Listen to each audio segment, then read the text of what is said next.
Նիկոլ Փաշինյանը ստում է, ինքը ստում է, որ ասենք իր էլեկտորատը ասի, բա զենք արել, այդ որ արտաքին պարտքը դարելա 6-ից 14 միլիարդ, այդ որ յուրաքանչյուր ՀՀ քաղաքացու վզին այլևս դրված է $5,000 պարտք, դա զենք արել, դա սուտ է, դա անամոթ սուտ է, որովհետև վարկերը տրվում են միջազգային պայմանագրերով, միջազգային պայմանագրերը քննարկվում են ազգային ժողովում, այդ պայմանագրերը բոլորը բաց են եւ յուրաքանչյուրը կարող է անցնում են երկու հանձնաժողովներով, պաշտպանության եւ պետաիրավական եւ այդ ամբողջ ընթացակարգը բաց է։ Ես չեմ հիշում միջազգային որևէ պայմանագիր, որով գնված լինի զենք, ավելին ես կարող եմ ձեռքս կտրել, եթե հիմա միջազգային որևէ կառույց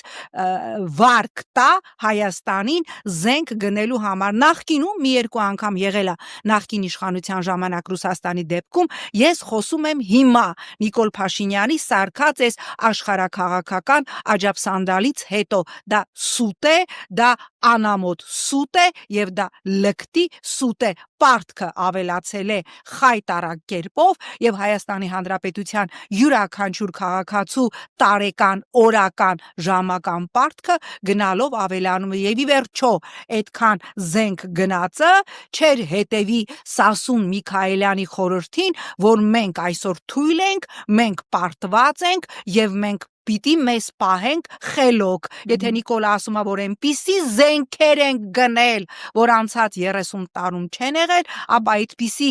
զինանոցի տիրապետողը հլու հնազանդ չեր կատարի ադրբեջանական օրակարգը եւ Ադրբեջանի բոլոր նախապայմանները, ստեղ անգամ ախուրյանցի անոն սա կհասկանա։